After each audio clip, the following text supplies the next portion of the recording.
Welcome to the Sleeping Almanac. Tonight we tell the story of the god who went fishing for his oldest enemy and almost killed him, of a small wooden boat on the cold sea at the very edge of the world, of a hook baited with the head of an ox, of two figures rowing out into water no boat had ever gone into before, of one of those figures, very large, very tall, sitting in the back with his eyes on the horizon, knowing what he was about to do, of the line that pulled, of the head that rose, of the eye that opened and looked back at him, and of the moment between the rising of the head and the falling of the hammer, when the god in the boat and the great serpent in the water looked at each other across the open sea, and each of them understood that they had been waiting for this meeting since the world began.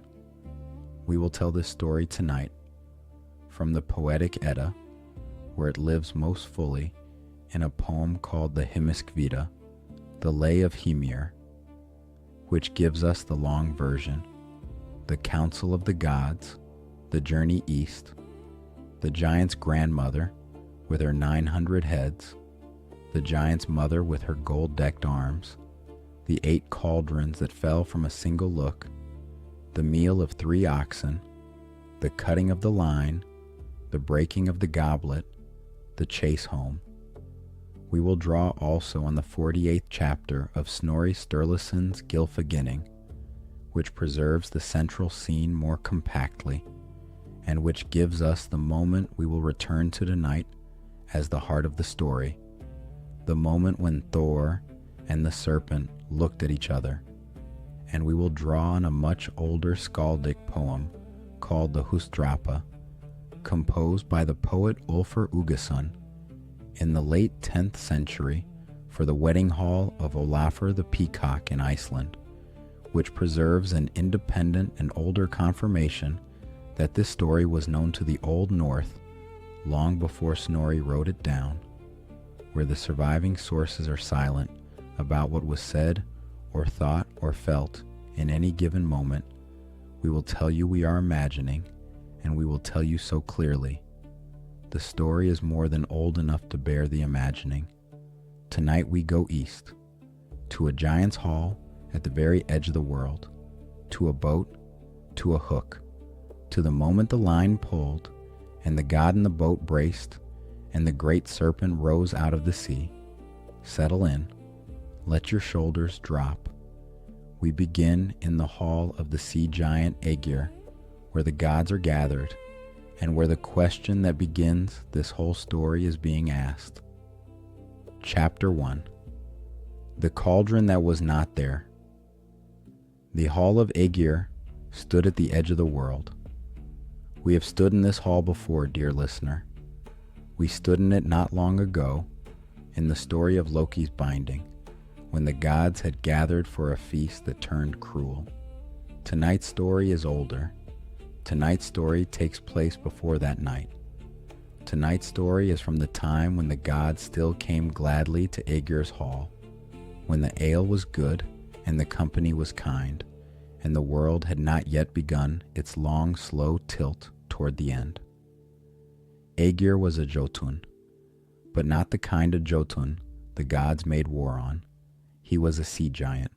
His wife was Ran, who held a net at the bottom of the sea for the drowned.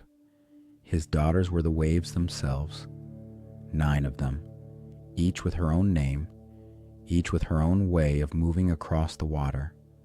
Ægir was, of all the giants of the Old North, the one closest to the gods.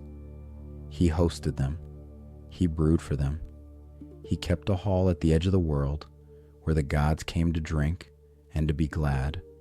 But on this night, the night where our story begins, Ægir had a problem.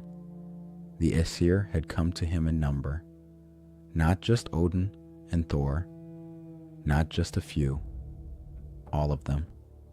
Every god of Asgard had crossed the long road from the high city and come down to the sea cliff hall, and they had come hungry, and they had come thirsty, and they had come expecting ale. And Ægir, looking at the size of his company and looking at the size of his brewing cauldron, knew that he could not brew enough. He stood among them in his great hall with his white hair and his sea-gray eyes, and he said, "My friends, I cannot brew for you all. My cauldron is not large enough. There is no cauldron in all of Asgard large enough to brew ale for this company. Find me a cauldron, and I will brew. Until then, we drink what little I have." The gods looked at one another. Thor, who had been silent, who was always silent until the work needed doing. Thor said, "I will find one." Odin looked at his son. Odin said, "Where will you find a cauldron larger than any cauldron in Asgard?" And here a voice spoke up that had not spoken yet, the voice of Tyr, the one-handed god, the one who had given his right hand to the wolf Fenrir when no other god would put a hand into the wolf's mouth, the one who knew what it was to keep a promise, even when the promise cost you something you could not get back. Tyr stood up at the long table and said, "I know where such a cauldron is." The gods turned toward him. Tyr said, "My father has one." A small silence fell across the hall, because Tyr's father in this telling was not the All-Father Odin. Tyr's father in this telling was Hymir, a giant, a Jotun of the eastern marches, who lived far across the cold lands where the gods did not go. The relation is given to us in the Hymiskvida, the poem that preserves this story, and it is a strange relation. Tyr, the one-handed god of the gods' war oath, somehow also being the son of a Jotun who lived in the cold east. The Eddas elsewhere call Tyr a son of Odin. The Eddas are not always consistent on these matters. Tonight, in this poem, in this story, Tyr's father is Hymir, and Hymir, says Tyr, my father, has a cauldron at the bottom of his hall that is a full mile deep. He calls it his brewing vat. It is the largest cauldron in any of the worlds. If we can bring it back to Ægir, the brewing problem is solved. The gods looked at one another again. Thor looked at Tyr. Thor said, "Then we go." And that was the beginning of the journey. Two figures, the strongest god of Asgard and the one-handed god whose father was a giant, leaving Ægir's hall at the edge of the world and turning east. East, into the cold lands where the Jotnar lived. East, toward a hall on the very edge of the world where the ice never melted and the seas were full of things older than the gods. The hall they were going to, the hall of Hymir. Chapter 2, The Journey East. Thor and Tyr left at dawn. They did not take Thor's chariot of goats. The Hymiskvida does not tell us why. We can imagine, from what the poem hints, that this was a journey that required quiet and not noise, that the chariot of Thor, drawn by two great goats with brass-shod hooves, was a thing too loud for the country they were entering. Or perhaps Thor simply wanted, this once, to walk. The Eddas do not tell us. We are told only that the two gods set out on foot, that they crossed the long plain east of Ægir's hall, and that they began the slow climb up into the cold high country where the Jotnar lived. The land changed as they walked. The Aesir country was green. There were oak and ash. There were rivers.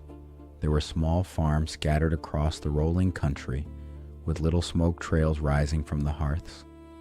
The gods passed these, and the small farmers, who looked up and bowed, and the gods nodded back, and they kept walking. Then the green began to thin.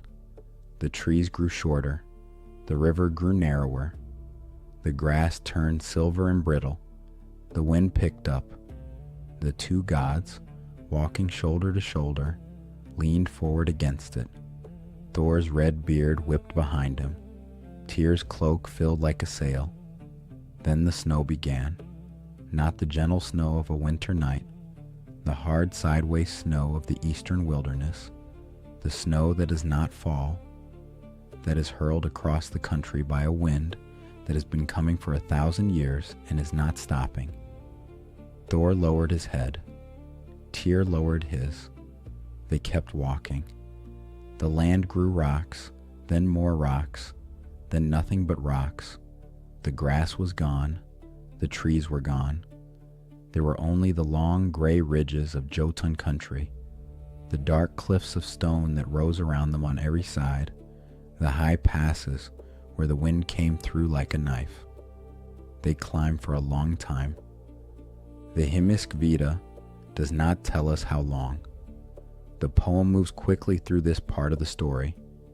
It tells us that the two gods crossed the wide country, and that they climbed the high passes, and that at last they came down out of a high notch in the stones and saw, far below them, a great hall, standing alone on a flat shelf of stone above a cold sea. The hall. It was vast, larger than any hall in Asgard, larger than any hall the two gods had ever stood in. Its roof beams were great whole trees laid across each other. Its walls were stone, undressed boulders, fitted together by a hand, large enough to lift them like pebbles. Smoke rose from a hole in its roof. Around it, in a wide ring of trampled snow, the cattle of the giant grazed, enormous oxen, each one larger than any ox in any farm in Midgard, their breath rising in white clouds in the cold air. And the sea below the hall, that was Hymir's sea, the cold edge of the world sea, where no boat from Asgard had ever rowed, the sea that, somewhere out in its deep, held the serpent. Thor stood at the top of the notch and looked down at the hall and the cattle in the sea. Tyr stood beside him. Tyr said, "That is my father's hall." Thor said, "Are you ready?" Tyr said, "Yes." And the two gods began their long climb down toward Hymir's hall. Chapter 3. The Grandmother and the Mother. They entered the hall through its great open door. The Hymiskvida gives us here one of the strangest images in all the surviving Norse poetry. It tells us that the first person Thor and Tyr saw inside Hymir's hall was not Hymir. It was Hymir's mother, Tyr's grandmother, and she was, the poem says, a thing of 900 heads. 900. The poem does not explain. The poem does not elaborate. The poem says only that there she was, sitting at the back of the hall, an old Jotun woman with 900 heads, each of them awful, each of them ancient, each of them turned toward the door as the two gods walked in. Some of the heads were sleeping, some were watching, some were looking past Thor and Tyr at nothing at all. The poem leaves her there as the bare, strange fact of her existence, a creature so old and so monstrous that the human mind cannot quite hold her, but who is, all the same, Tyr's own grandmother, whom Tyr has known, whom Tyr has visited. Thor stopped at the threshold. Tyr walked in and bowed. The grandmother of 900 heads said nothing. And then, from another part of the hall, a different woman stepped forward. This was Tyr's mother. The Hymiskvida describes her in a single line, and the line is the small jewel of this part of the poem. She is, the poem says, gold-decked. Her arms are bright with gold rings. Her hair is bright. Her gown is fair. Her eyes, the poem does not say, but the poem does not need to say, are kind. She looked at Tyr. She had not seen him in a long time. She crossed the hall to him. She did not throw her arms around him. The poem does not give us that. The poem gives us only that she came to him and stood close to him and looked at him for a long moment without speaking, and then said, "My son, why have you come here?" And Tyr answered her honestly.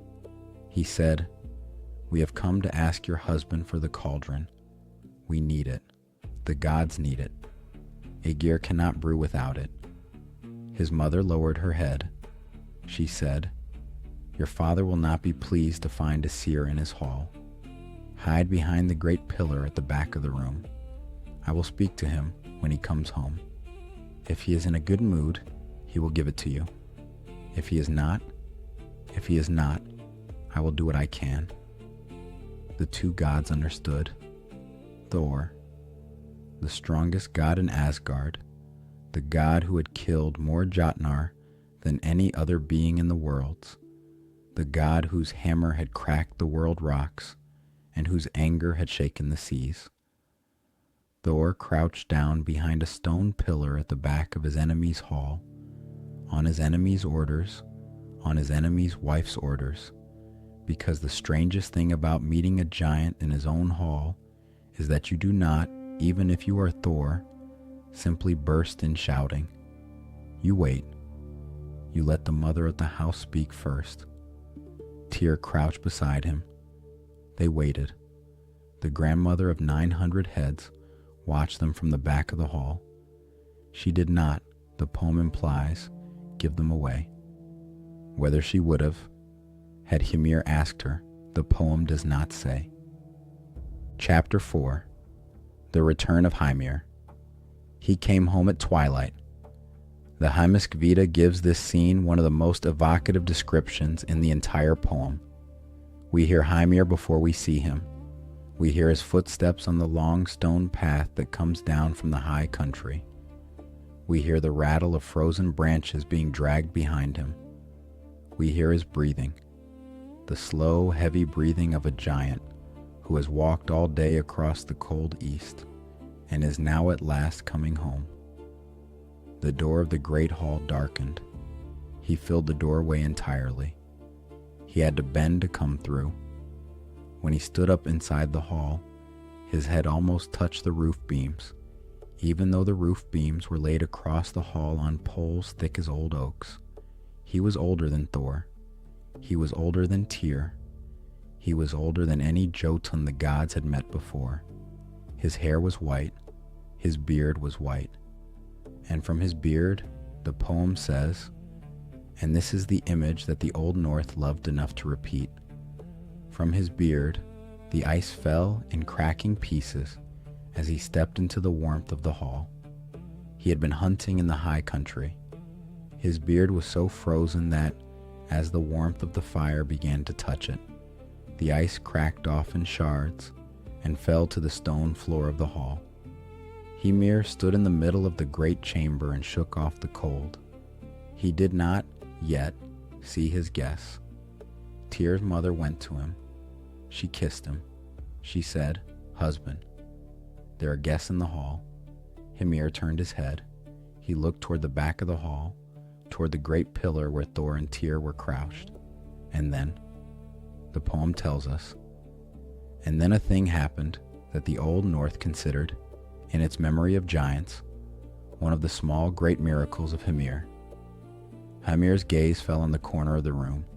His eyes, old, cold, accustomed to the high country, his eyes simply rested on the back wall for a moment, and from the rafters above the pillar where Þórr and Týr were crouched, 8 cauldrons fell, cauldrons that had been hanging there for years, cauldrons used for brewing, for boiling, for storing.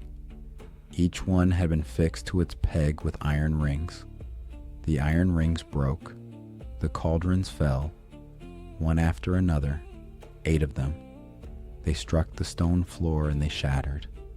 The sound was like ice cracking in a deep winter wood. Hymir had not even glared. He had merely looked, and the cauldrons had fallen. Only one cauldron, the poem tells us, remained on its peg. The largest one, the one Týr had spoken of, the one a mile deep. That cauldron did not fall. That cauldron, the poem tells us, was made of metal too good to break. But the other 8 broke. The hall heard them. Hymir's wife, Tyr's mother, said, "Husband, be kind. They are our son and his friend. They have come a long way." Hymir said nothing. He walked to the back of the hall. He looked down at the two crouched figures. He looked at Týr, his own son. He looked at Þór, the red-bearded god of Asgard, whose hammer had killed more of Hymir's kin than the giant could count. He looked for a long moment. Then he said, "Very well." He turned to his wife. He said, "Slaughter 3 oxen." And he went to sit at the head of his long stone table and to wait for his dinner. The gods rose from behind the pillar. The grandmother of 900 heads watched them rise. Chapter 5. The 3 oxen. Hymir's wife brought out the meat. It was a great deal of meat. 3 whole oxen, slaughtered that afternoon by Hymir's herdsmen, roasted slowly through the long blue hours of the eastern dusk on a spit so long it took 3 poles to hold it. The smell filled the hall. The smell of roasting beef, of fat dripping into the fire, of charred bones and rendered tallow. It is the smell every hall in the long winter country of the old north must have smelled like on a good night when the hunt had been kind. It is the smell of survival in cold places. The 2 gods, sitting at the long stone table in their enemy's hall, would have known this smell in their own halls of Asgard, and would have known it in every farmhouse and feast hall of Midgard, and would have known what the smell meant, that the night was going to be all right, that whatever the day had cost, the night would feed you, that you would sleep on a full belly. Hymir's wife, Týr's mother, carved. The Hymiskvida tells us, without any flourish, just as a small flat fact, that Þór ate 2 of the 3 oxen at this meal. 2 of the 3. The 3rd ox, the one not eaten by Þór, was shared between Hymir, Týr, and Týr's mother. The 4th person at the table, Þór, ate twice as much by himself as everyone else combined. This is, in the Old North, one of the standard jokes about Þór. He was the largest of the gods. He needed enormous amounts of food. The Eddas tell us elsewhere that he could empty a giant's mead horn in 3 draughts, that he could eat an entire ox and ask for another, that his appetite was, in some way, part of his identity. Þór was the god of the laboring people. Þór was the god of those who worked the fields and rowed the boats and needed to eat enough to keep going. So the poet of the Hymiskvida, telling us that Þór ate 2 oxen at this meal, was telling the Old North something it already knew, that Þór, in a strange hall, was Þór being most himself, eating everything in front of him with a clean conscience. But Hymir, sitting at the head of his long table, watching this happen, was not amused. Hymir was a hunter. He had been out all day. He had walked the long miles. He had brought back the cold game. He had earned his evening meal. And now, in his own hall, this red-bearded son of Odin was eating 2 of his 3 best oxen in a single sitting. When the meal was done, Hymir stood up. He said slowly, looking at Þór, "Tomorrow we will not eat what is in my pantry. Tomorrow we will eat what the sea gives us. If we are hungry, we will fish for our dinner. If the sea gives us nothing, we will go to bed hungry. Is this understood?" Þór said, "Yes." Hymir said, "Good." And he turned and went to his bed at the back of the hall. Týr and Þór stayed at the table. Týr's mother began to gather the bones. She did not look at her son. She did not look at Þór. She gathered the bones in silence, one by one, and dropped them into a great basket and carried them away to the back of the hall where the dogs of the giant lived. The dogs ate the bones one by one. Their teeth, the Hymiskvida notes, without explaining, were as long as a child's arm. The cracking of the bones in their jaws was, for a while, the only sound in the hall. The fire crackled now and then. The wind, outside, moved against the shutters. The dogs ate. The bones broke. The marrow came out. The dog swallowed it. The pile of bones, slowly, became a pile of nothing. The grandmother of 900 heads, at the back of the hall, did not eat. She did not move. She did not speak. Some of her head slept. Some of them watched. The Hymiskvida does not tell us, in any of its surviving versions, what the grandmother ate, or whether she ate at all. The poem leaves her there, as a presence the listener accepts and does not question. She was the oldest Jotun being in the hall. She had been there before Hymir was a child. She would, in some way, the Eddas do not explain, still be there long after he was gone. Some beings, the Old North knew, did not require what other beings required. The hall went quiet. The fire died down. Þórr leaned back from the table. Týr looked at his friend. Týr said, "My father said we are fishing tomorrow." Þórr said, "Yes." Týr said, "Do you know what he will be hoping to catch?" Þórr looked at him. Þórr said, "I have a guess." Týr said, "And if he catches it?" Þórr said, "He will not be the one to pull it in." The two gods sat in the quiet of Hymir's hall. Outside, the cold sea was breathing against the rocks below the hall. Somewhere out in that sea, in water so deep that no light had ever touched its bottom, the serpent was sleeping. The serpent had been there since the first day of the world, when Odin had thrown it into the encircling sea. The serpent had grown with the world. The serpent had wrapped itself around all the lands of Midgard, biting its own tail at the eastern horizon, holding the world together with its own body. The serpent was Thor's old enemy. The serpent was the thing Thor was fated, at the end of all things, to fight and kill and be killed by. The serpent did not know, that night, what was coming. The serpent slept. Thor did not sleep. Thor sat at Hymir's table in the dying firelight and looked out the open door at the dark sea, and he listened to the sound of the waves, and he waited for morning. Chapter 6. The Bait. He went out at dawn. The Hymiskvida gives us, here, one of the simple striking images of the poem. Thor, before Hymir had risen, before Týr had risen, before even Tyr's mother had begun her morning work, Thor was already up and outside the hall, walking the long ridge above the cold sea. He was thinking about bait. For the great fish of the deep, Thor knew, you do not bait your hook with a worm. You do not bait it with a small fish. You bait it with something that the great fish of the deep will want. Something big enough, something rich enough in blood and meat, that it will rise up out of its deep place to take. Thor looked around at the country. He saw the cattle of Hymir, grazing in the high pasture. The cattle were enormous, each one as big as a small house. Their hides were dark and shaggy. Their breath rose in white clouds in the cold morning air. They moved slowly across the snow, pulling at the brittle grass underneath.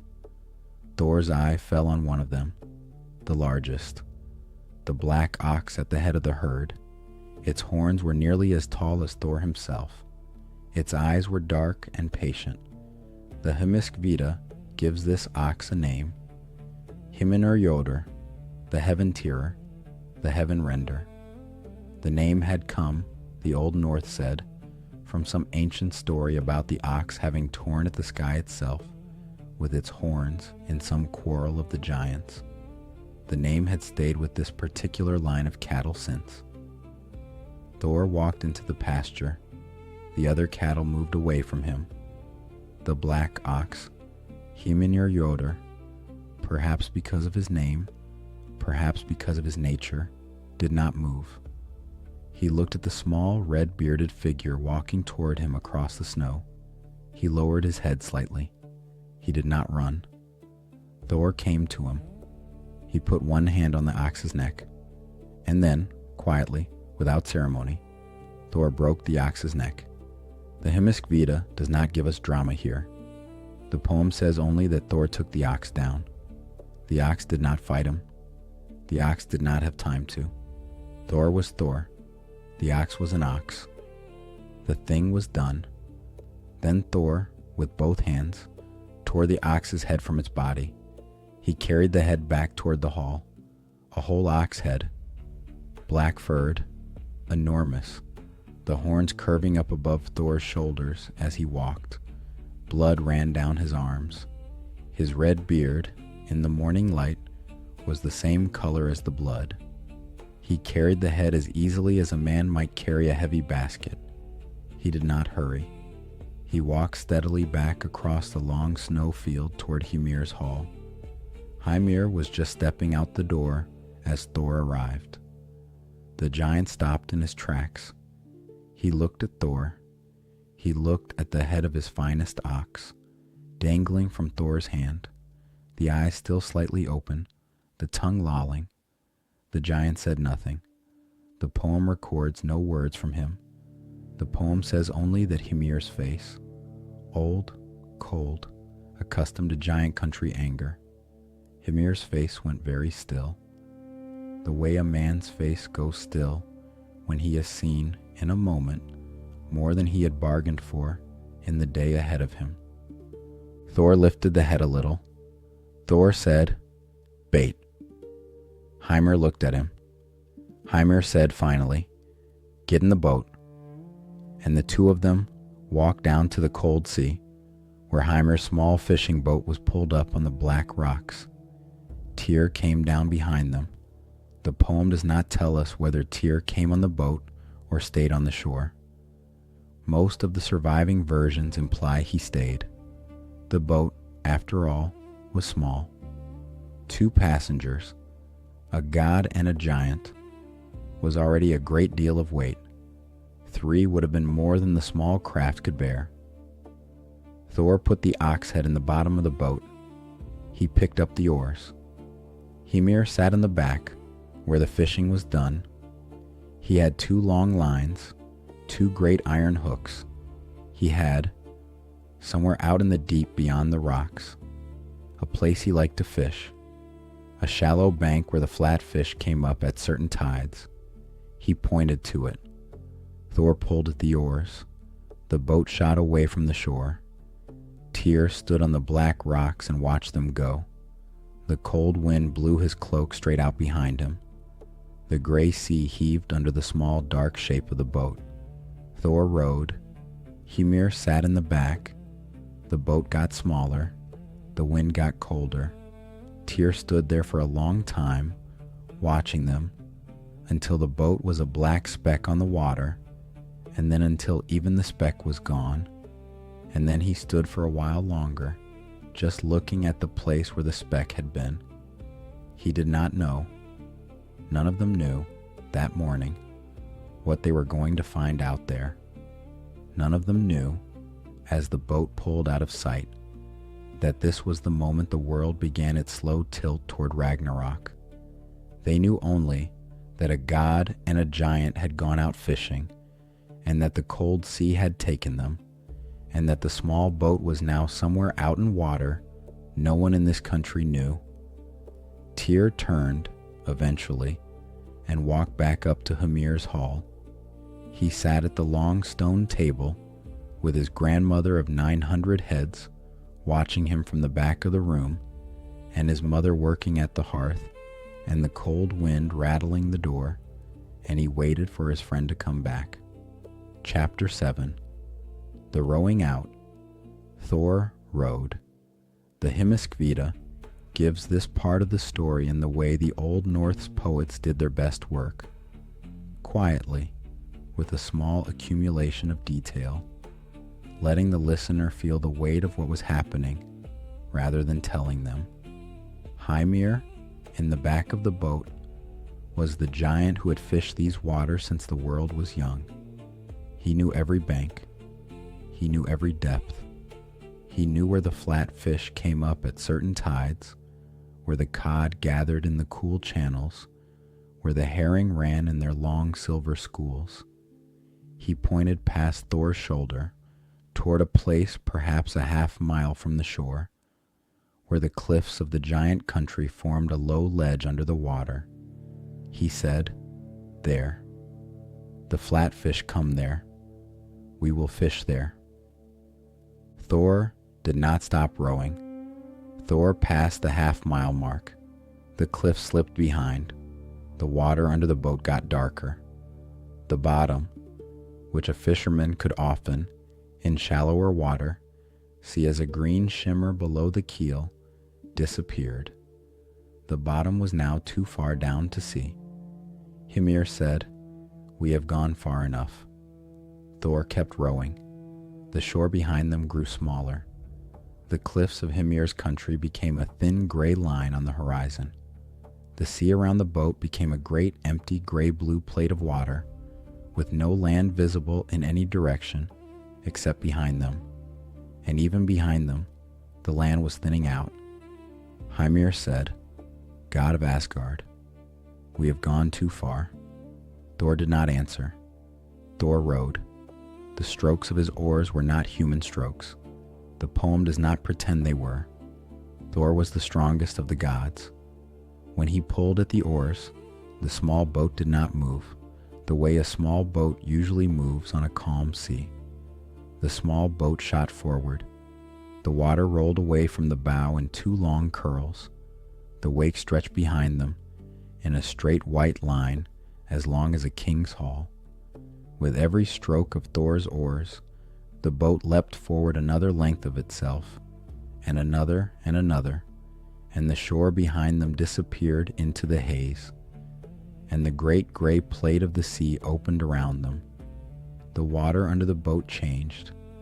Near the shore, when they had pushed off, the water had been green-gray, with the green of the kelp beds visible far below. Then it had darkened.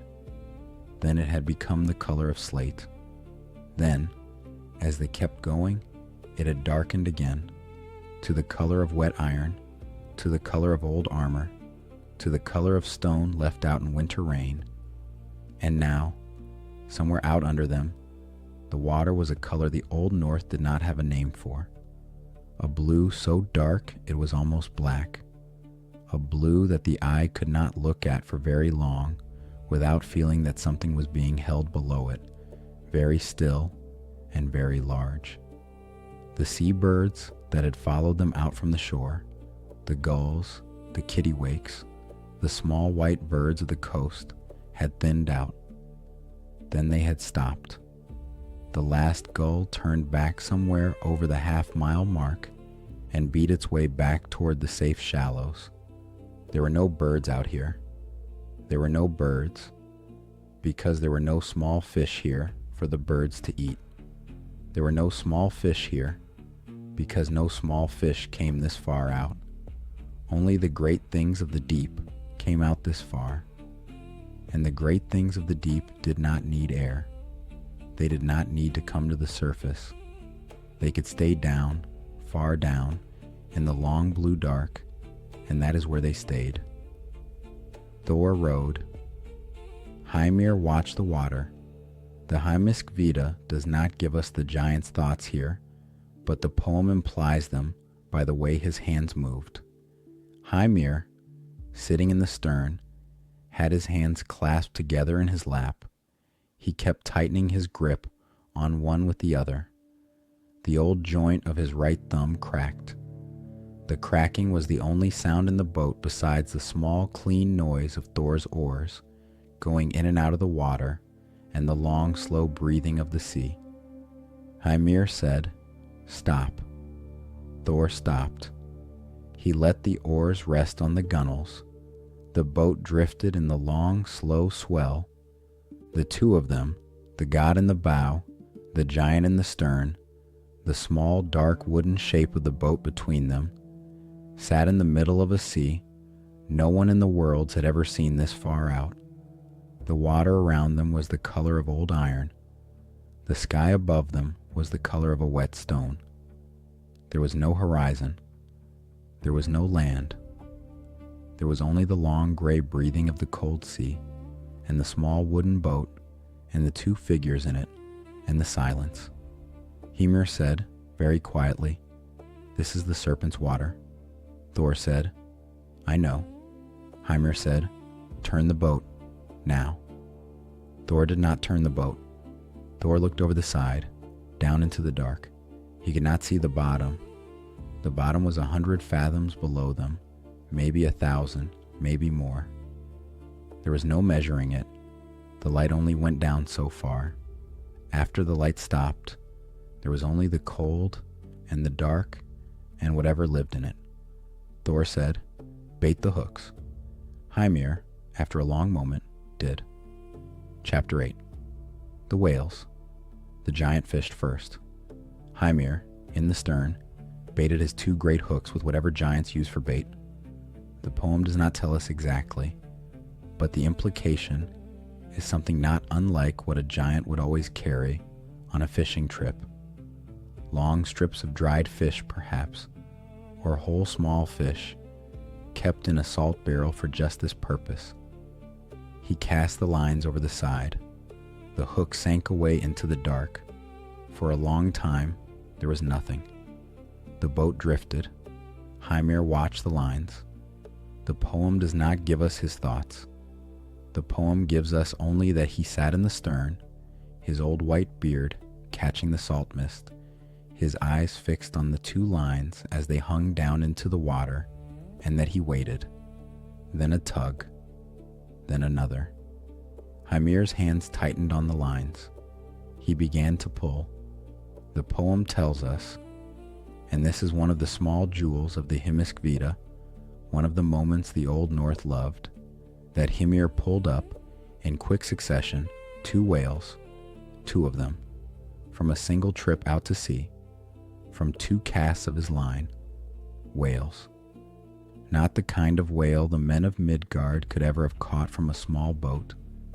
These were not the great singing leviathans of the deep ocean, the kind the men of Norway hunted in their long autumn hunts. These were smaller whales, porpoises perhaps, or pilot whales, the kind that sometimes came close to a fishing boat on a calm sea, but 2 of them, 2, from a single sitting. Hymir hauled them, one after another, into the bottom of the boat. The bottom of the boat became a sliding pile of gray-blue flesh and dark eyes and small fins. The whale's breath had stopped. Their bodies were warm against the cold wooden boards. Hymir looked at Thor, finally, with something like satisfaction in his old eyes. He said, "This is fishing. We can go home now." Thor looked at the 2 whales. Thor looked at the giant. Thor said, "No." He picked up the ox head, Himinrjodr's great black head, with the horn still curving up, the eyes now sunk in gray, and he threaded it onto his own great iron hook. The hook was thicker around than a child's wrist. The ox head, on the hook, looked very small. He took up the line, a line as thick as a ship's rope, twisted from the hair of many cows, and he stood up in the bow of the small boat, with the boat rocking under him, and he swung the baited ox head once in the air and twice in the air, and then he let it go. The ox head sailed out into the gray distance. It struck the water with a sound like a stone falling into a deep well. The line ran out. It ran out for a long time. The line was almost a quarter of a mile long. The whole thing went out of the boat, over the gunwale, down into the dark. It paid out its speed. The wooden cleats it ran past whistled with the friction.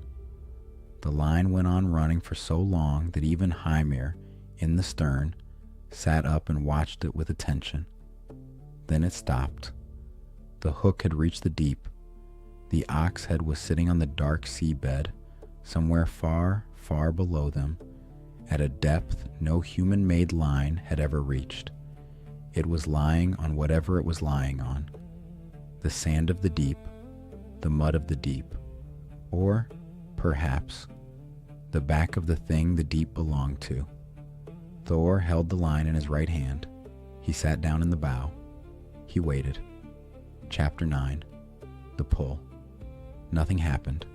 For a long time. The boat rocked. The gray sea breathed. The cold wind pulled at Thor's beard. Hymir, in the stern, watched the god in the bow. The god in the bow watched the line. The line led down out of the boat, into the water, into the dark. There was no movement on it. Thor did not move. The Hymiskvida is quiet about how long this took. The poem gives us, here, a single pause. The poem says only, he waited. The skaldic art knew that waiting was a thing you did not need to belabor. The listener felt the wait without being told to. But we, dear listener, can imagine it.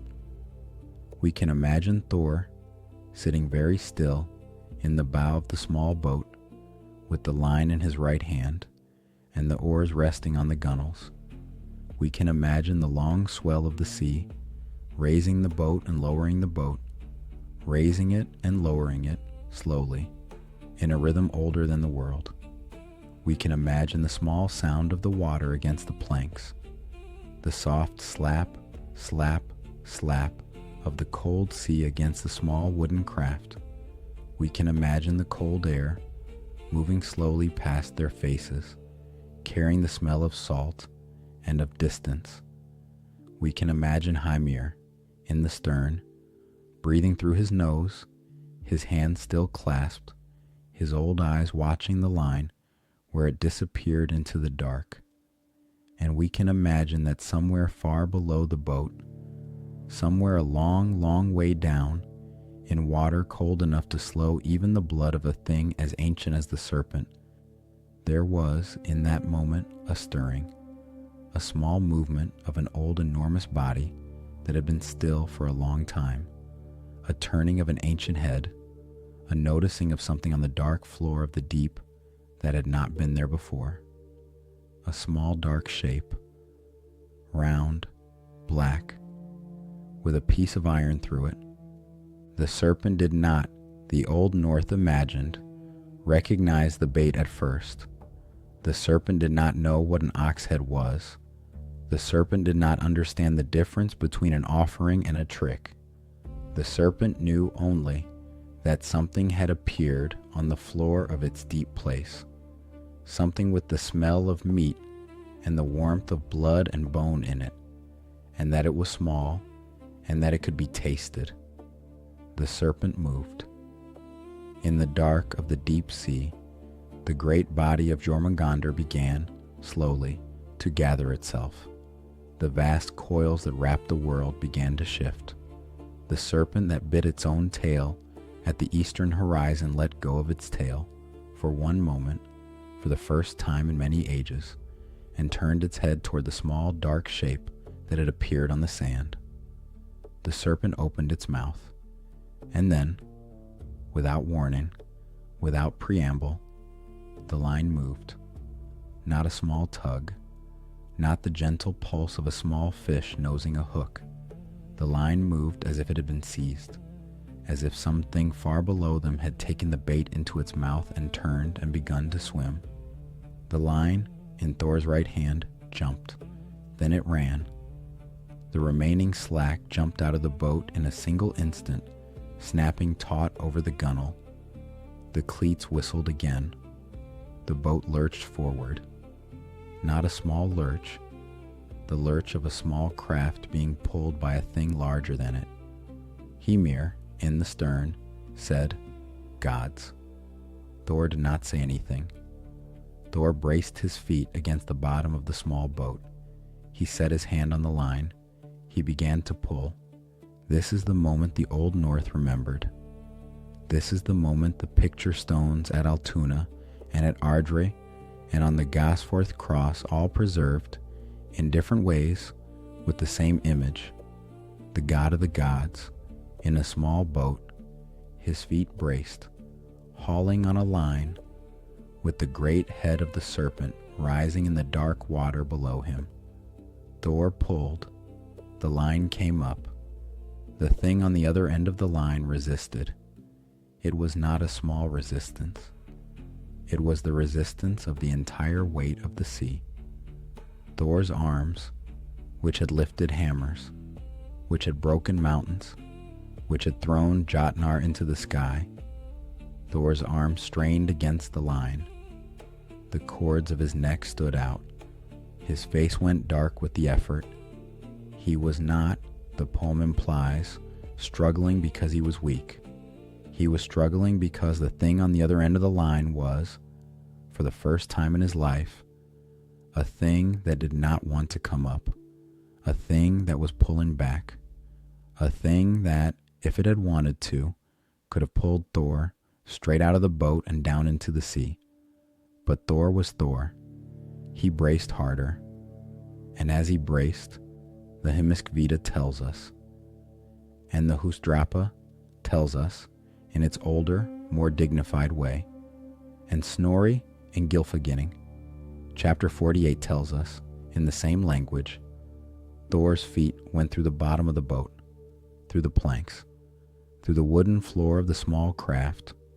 The pressure of Thor's bracing pushed his feet down so hard that the cedar planks of the bottom of the boat split, and Thor's feet went through, and his bare feet, in their leather sandals, were now planted not on the boat's bottom, but on the very seabed below the boat.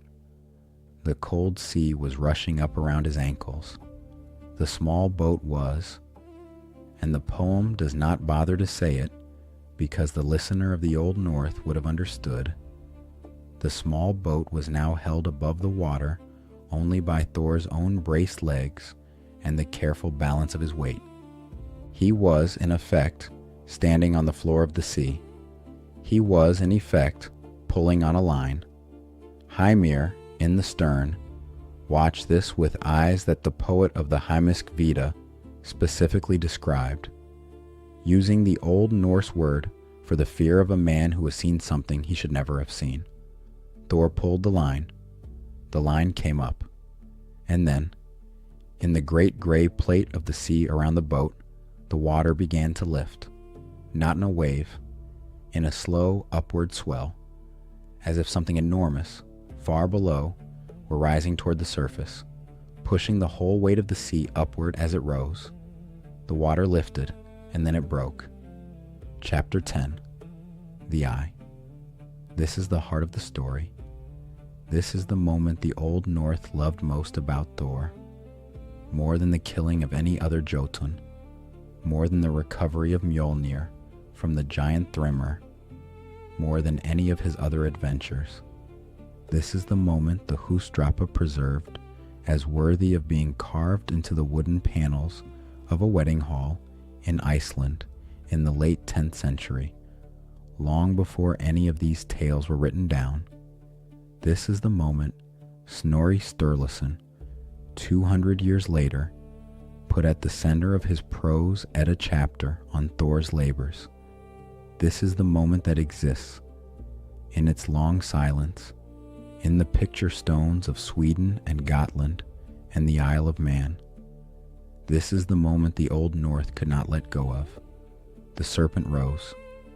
Out of the sea, in front of Thor's small boat, the great head of Jormungandr lifted itself above the water. It was vast. The Old North was very careful in its descriptions about not giving us a number. The serpent's head was bigger than the boat, bigger than Hymir's hall, bigger perhaps than any single thing the gods had ever stood before. Its scales were the color of cold steel. Its eyes were old, older than the world, older than the gods. They had been open since Odin had thrown the serpent into the sea on the first day of creation, and they had been open every day since. The mouth of the serpent had closed on Thor's hook. The ox head of Hymir was caught inside the corner of that mouth. The iron hook hooked through the inside of the serpent's lip. The serpent was caught. Thor, standing in the boat with his feet through the bottom and his legs braced against the sea floor and his hands holding the line, Thor looked up at the great head. The serpent looked down at him. "We do not know," the Old North said, what the serpent saw in that first moment. The serpent had never, before this, looked at a god.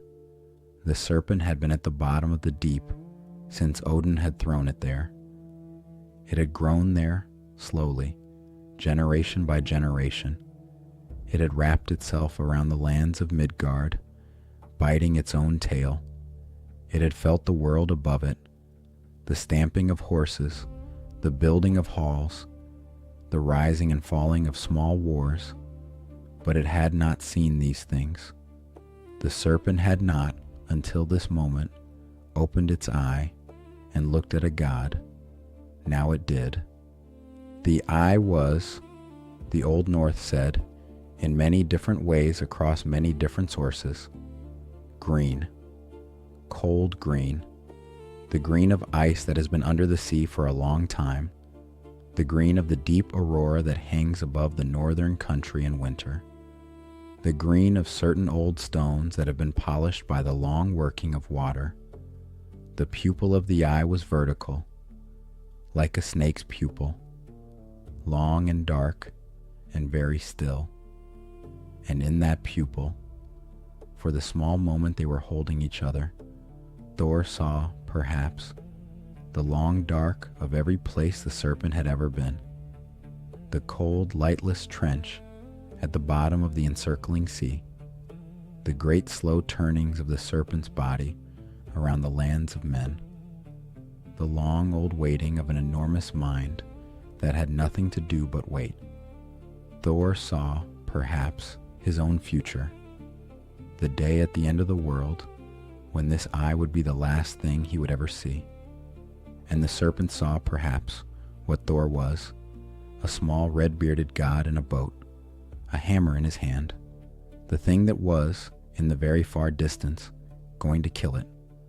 The moment, in the actual time of the world, did not last long. The eye opens, the eye closes, the water rolls, the boat rocks, the line trembles in the god's hand.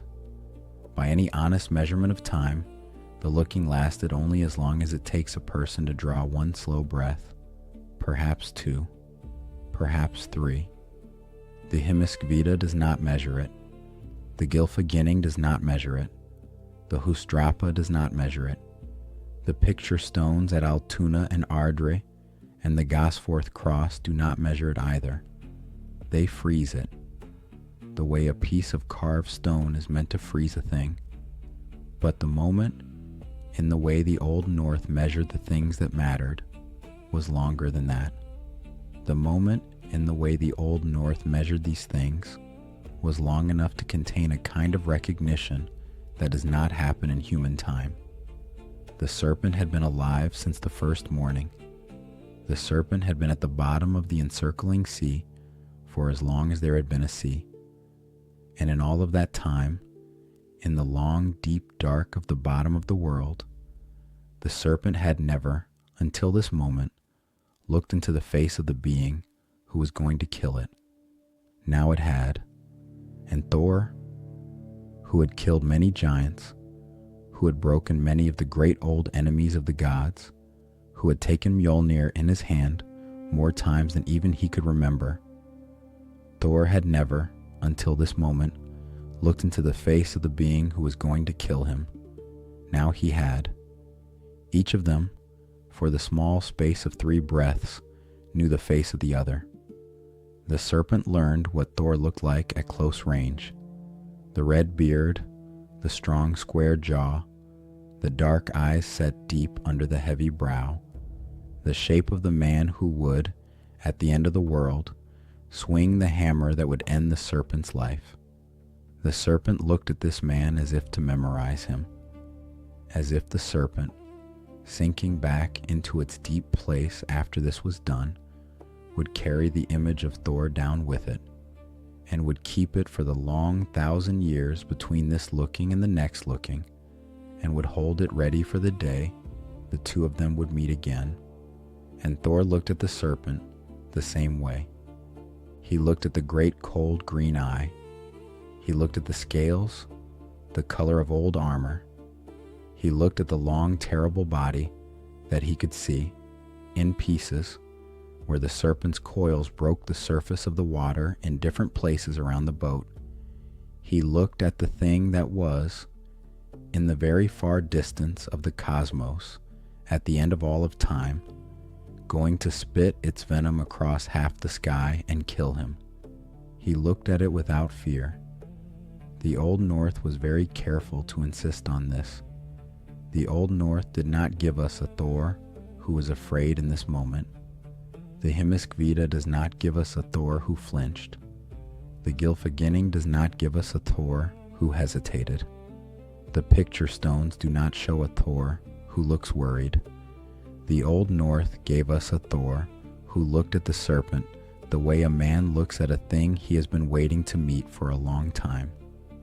With curiosity, with patience, with the small steadiness of a being who knew what was coming and was, in some quiet way, glad to have seen it once before the end.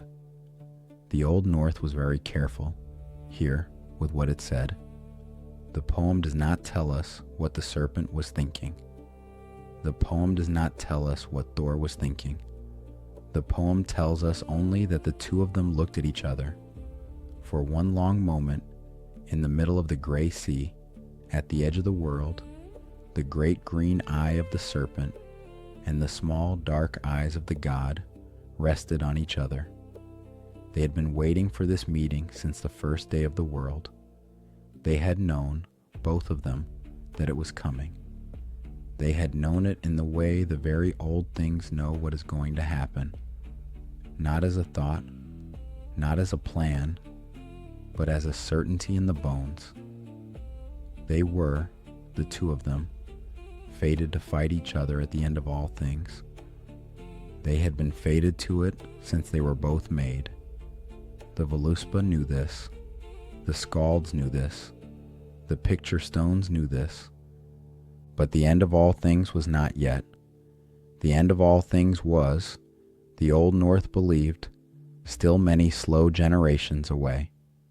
Naglfar, the ship made of the fingernails of dead men, was still being built quietly by the slow work of the unkempt dead. The world was still turning. The cloth of fate, woven by the three sisters at the foot of Yggdrasil, was still being woven. It was not yet time, but it was. The serpent and the god both understood, looking at each other across the cold gray water. It was, in some way, time enough to know each other's faces, to see, once, the shape of what was coming, to learn the eye that, at the end of all things, would be the last eye each of them would see. Thor did not strike yet. The serpent did not pull yet. The two of them, the god and the worm, held each other in their gaze for the small space of time that, in the Old North's memory, was the only space of time in all the long histories of the gods when these two old enemies actually saw each other clearly. Then Thor, slowly, carefully, deliberately, reached for the hammer at his belt. He drew Mjolnir. He raised it. He brought it back. He was about to bring it down on the head of the serpent and end, 3,000 years before it was supposed to end, the slow countdown of the world toward Ragnarok.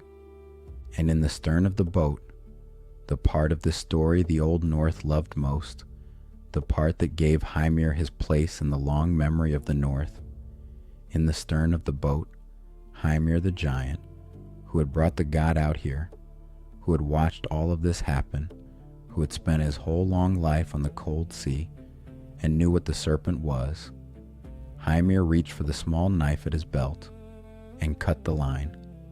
Chapter 11. The Cut. The line went slack. Thor's hammer was already coming down. The Hymiskvida gives us this part of the story in a strange, almost stuttering rhythm, as if the poet himself, in the long act of telling, could not quite decide what to put first. The hammer falling, the line going slack, the serpent falling away, the gods roar. What the poem agrees on, in every surviving version, is this: the line was cut. The serpent, freed from the hook, began to fall away from the surface of the sea, back into the deep. Slowly, at first, the great head sinking, the neck following, the vast body, somewhere far down, beginning to gather itself for the descent. Thor's hammer reached the place where the serpent's head had been. In Hymiskvida, stanza 23, the poet says, "The hammer struck. The hammer caught the serpent on the side of the head as it sank. The blow was so strong that the rocks of the eastern shore, far, far behind them, miles back at the edge of Hymir's country, the rocks were said to have cracked."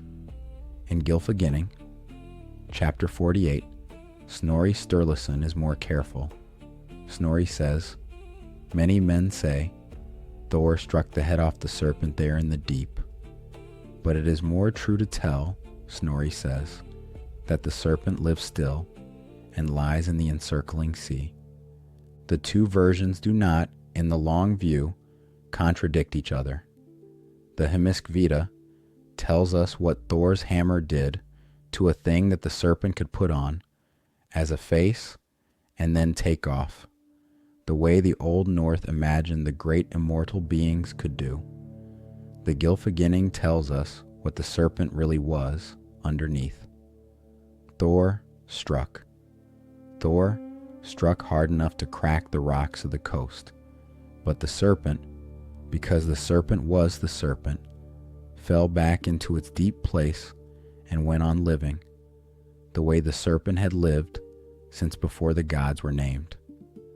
The hook was lost, the bait was lost, the line was lost, the serpent was gone.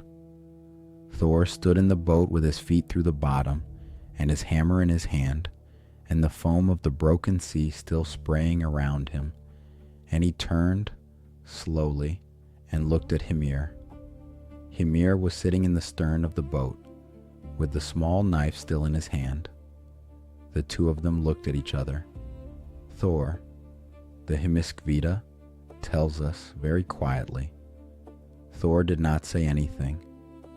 Thor reached across the small boat with his left hand, and he took Hymir by the front of his frozen white beard, and he lifted Hymir off the bench, and he held the giant in the air for one moment over the side of the boat, and then he opened his hand. Hymir went into the cold sea. He came up sputtering. He swam for the shore, the long miles of the shore, with his great white beard streaming behind him in the cold water, with his old eyes squinting against the salt, with his ancient giant's body laboring against the cold of the sea he had fished all his life. Thor, in the boat, sat down. He took the oars again.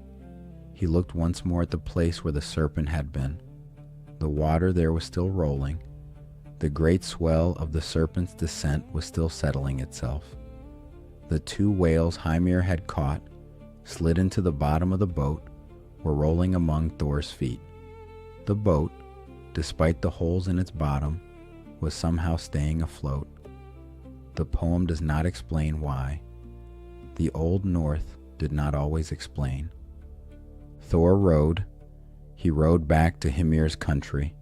He overtook Hymir in the water, the giant swimming, the god in the boat, and he passed him without looking down. He pulled the small boat up onto the black rocks. He stepped out. He picked up the two whales, each one as long as Thor was tall, and he carried them, one under each arm, up the long path toward Hymir's hall.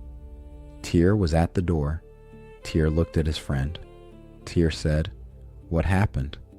Thor said, "I had him. Your father cut the line." Tyr said, "Oh," Tyr said, "did you kill him?" Thor said, "Not all of him."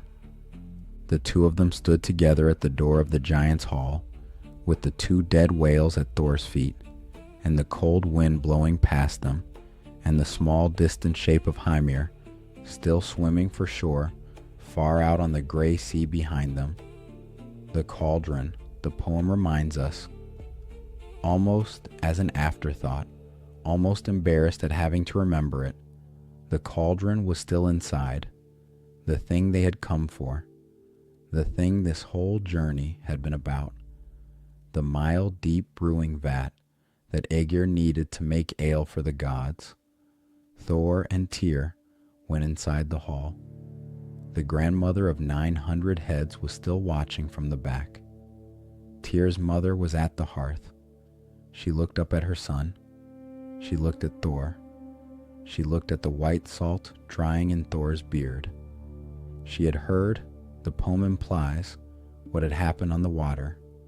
She had heard the crack of the eastern shore. She had felt the boat coming back. She said, very quietly, "He will be angry when he gets home." Thor said, "We will be gone by then." He walked to the great pillar at the back of the hall, where the largest cauldron in the worlds had hung since before the giant himself was a child. He lifted it.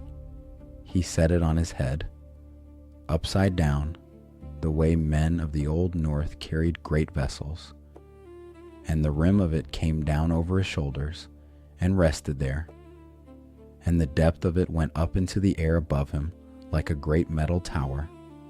He turned. He walked to the door of the hall. Tyr walked beside him. Tyr's mother watched them go. The grandmother of 900 heads in the back of the hall watched them too. None of her 900 faces moved. The poem does not tell us whether she might, at the end, have wished her grandson well. The poem does not tell us much about her at all. It only tells us that she watched them go, and that they did not look back, and that the great hall of Hymir was the last thing they saw of the eastern country before the snow closed in behind them, and they were on the long road home. Hymir, the Hymiskvida tells us, came home to a hall with no cauldron and no Þórr and no Tyr. He stood in his empty hall for a long moment, the cold sea water still dripping from his white beard, his old eyes moving from the broken hook on the pillar to the empty space where the largest cauldron in the worlds had hung since before he was a child, to the still warm hearth where his wife had cooked the 3 oxen the night before. He understood, slowly, what had happened. He understood what the eating of the 2 oxen had been. He understood what the rowing out had been. He understood that the red-bearded god of Asgard had not, in any of the moments of this whole long visit, been there for fishing.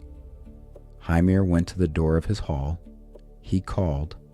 The Hymiskvida tells us he raised a small army of his giant kin, the cousins and brothers and grown sons of the eastern country, the Jotnar who lived in the high cold valleys around Hymir's hall, and he led them in pursuit. They came down out of the mountains in a long ragged line. Each one carried whatever weapon he had to hand. Some of them carried iron clubs. Some of them carried axes. Some of them carried only their own enormous hands, which for a giant of the eastern country are weapon enough. Thor, on the long road west with the cauldron on his head and Tyr at his side, heard them coming. He set down the cauldron. He turned. He took up Mjolnir. The Hymiskvida does this part of the story briefly, not perhaps because the killings did not matter to the poet, but because the poet knew the listener had already had the central scene, the hammer falling on the serpent, the eye looking up at the god, the line being cut. Those were the moments. The rest was the long walk home with a borrowed cauldron, and after the walk had been briefly interrupted, a hammer red with new blood. The pursuit was a coda. The killings were a postscript. They happened. Thor killed every one of the giants who came against him on that road. But they happened the way the closing of a feast happens, when the wine has been poured and the great speeches have been given, and what is left is simply the small clearing of the table. When it was over, Thor lifted the cauldron back onto his head, and Tyr walked beside him, and the two of them went on west. They walked through the long gray afternoon. They walked through the cold evening. They walked through the night. They came at last to Ægir's hall in the dim before dawn, with the cauldron still on Thor's head, with the snow of the eastern country still in their cloaks, with the salt of the cold sea still drying in Thor's beard. Thor set the cauldron down at the door of the hall. Ægir came out to meet them. The sea giant, calm, old, white-haired, glad, looked at the great vessel his hall would now be able to brew in, and he looked at the two gods who had brought it to him, and he understood, without their having to tell him, that the journey had not been only a journey for a cauldron. He looked at Thor. He looked at the small distance that was now in Thor's eyes, that had not been there when Thor had left. He understood that Thor had been somewhere a god does not often go, that Thor had seen something that not many beings in the world had seen. Ægir said, "Come in. You will tell me what you saw." And Ægir brewed, and the gods drank.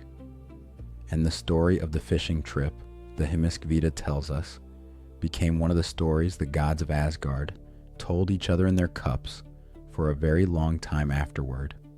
The great head rising, the eye looking up at the god, the line being cut, the small mercy of an old giant in the back of a boat who at the last moment lost his nerve and saved the world from ending 3,000 years too early. Chapter 12, Goodnight, and the Wolf at the Edge of Time. The story we told you tonight is one of the simplest in the Old North. A god went fishing. A giant went with him. A serpent rose to the bait. The line was cut. The serpent fell back into the sea. That is all. There's no death in the central scene. There's no marriage. There's no betrayal. There's no transformation. There's only a boat and a hook and the great head of an old enemy rising in front of the god who would, at the end of all things, be the one to kill him. But the Old North loved the story. The Old North loved it more than it loved most of the other Thor stories. It carved it into wedding halls. It painted it on picture stones. It told it in long winter halls and short summer nights, in Iceland and Norway and Sweden and the Isle of Man. The poet of the Hymiskvida gave it 39 careful stanzas. Snorri Sturluson gave it a full chapter. The Hustrapa, the older skaldic poem, lingered over it. The Old North loved this story because of what almost happened. Because, for one moment, in the boat on the gray sea, the god of the gods had the serpent on the line, had Mjolnir in his hand, had the bracing of his own feet against the sea floor, could have struck, could have ended, 3,000 years before it was supposed to end, the slow countdown of the world toward Ragnarok, and was prevented by a giant, by an old giant sitting in the back of a boat who had brought the god out here in the first place and watched the whole thing happen, and at the very last moment lost his nerve. Hymir was not, in the end, a great villain. Hymir was a hunter at the edge of the world who had spent his life respecting the serpent's water and not going into it, and who, when the red-bearded god of Asgard had finally pulled the serpent up out of its deep place, had done what any creature near the bottom of the food chain of the worlds will do when faced with a thing that big. He had cut the line. The serpent went back into its deep place. The serpent is still there. The Völuspá tells us, in its long Ragnarok vision, what will happen the day the serpent comes out for the last time. The Völuspá tells us that on the day Ragnarok begins, on the day Loki tears himself free of the cave, and the great ship Naglfar comes loose, and the wolf Fenrir's bonds break. On that day, the serpent will rise out of the encircling sea. The serpent will come on shore. The serpent will go to meet Thor at the field where the world will be decided. The serpent will spit its venom across half the sky. Thor will kill it. Thor will take 9 steps, and then Thor will fall. That is how the meeting between the two of them ends. Not in the boat tonight. In a field, at the end of the world, 3,000 years from where we are sitting. Tonight is only the first meeting. Tonight is only the introduction, the looking into each other's eyes, the learning of the face. Tonight is the practice for the day that will be the last day. This is, in some quiet way, what the Old North was telling itself when it carved this story into the picture stones at Altuna and Ardre and the Gosforth Cross. The Old North was saying, the great endings of the world do not arrive all at once. They are practiced. They are rehearsed. They are met halfway in a small boat on a gray sea by the same two beings who will meet for real at the end. The world ends slowly. The world has many small, almost endings before the real one. The serpent has risen before. The hammer has been raised before. The line has been cut before by an old giant in the back of a boat who lost his nerve at the last moment. The carvers of the picture stones knew this. The picture stone at Altuna, in Sweden, shows Thor in a small boat with his feet through the bottom and his hammer raised, the great serpent rising out of the water below him. The carver placed Thor and the serpent at the center of the stone. Everything else on the stone, the small surrounding decorations, the runes, the borders, radiates out from the central image. The carver knew, in the 11th century when he made the stone, that this was the moment to put at the center, not the killing, not the binding, not the death, the almost, the looking, the recognition. The picture stones at Ardre, on the Swedish island of Gotland, do the same. So does the Gosforth Cross, in northern England, carved by Norse settlers in the 10th century. So does a stone fragment at Herdum, in Denmark, that shows Thor's foot going through the boat's planking with a kind of awkward energy that only an artist who knew the story could have managed. Across thousands of miles, across 2 centuries, the Old Norse carvers and the Old Norse listeners kept returning to the single image, the boat, the line, the eye, the hammer raised but not yet falling. It was the image of the moment before. And we, the listeners of the Old North, and we, dear listener tonight, sit between the almost endings and the real one. We do not know how many more times the serpent will rise before the last time. We know only that every time it has risen so far, something has happened to send it back. A line cut, a giant's hand on a knife, a small mercy in the middle of a great fated story. That is what tonight's story is. A small mercy, a line cut, a few thousand more years of the world. We will tell you, next time, of the great hammer Mjolnir, and of the day it was stolen from Thor by a king of the giants named Thrymr, and of the strange thing the gods of Asgard had to do to get it back, of a wedding, of a veil, of a god who had to put on a bride's gown and ride east in a borrowed wagon to a hall where his hammer was waiting on a pillow. We will tell you that story on Wednesday. But for now, the boat is back on the black rocks. The cauldron is on its way to Ægir. The serpent is in its deep place, asleep again, with the old bait still in the corner of its mouth and the cold water closing back over its head. Hymir is wringing out his beard on the shore. Týr is at his father's door. Þórr is walking the long road west with the cauldron on his head and a small private smile under his red beard. The world has another few thousand years. The wolf at the edge of time waits. The great ship Naglfar is still being built. Ragnarok is still far away. Tonight there is only the cold sea and the small boat, and the moment two old enemies looked at each other across the open water and recognized, for the first time, the face of the one they were waiting for. Good night, dear listener. Wherever you are tonight, whatever bed you are in, whatever quiet room, whatever soft pillow you have laid your head on, let the picture of the god and the serpent be the last picture you carry into sleep.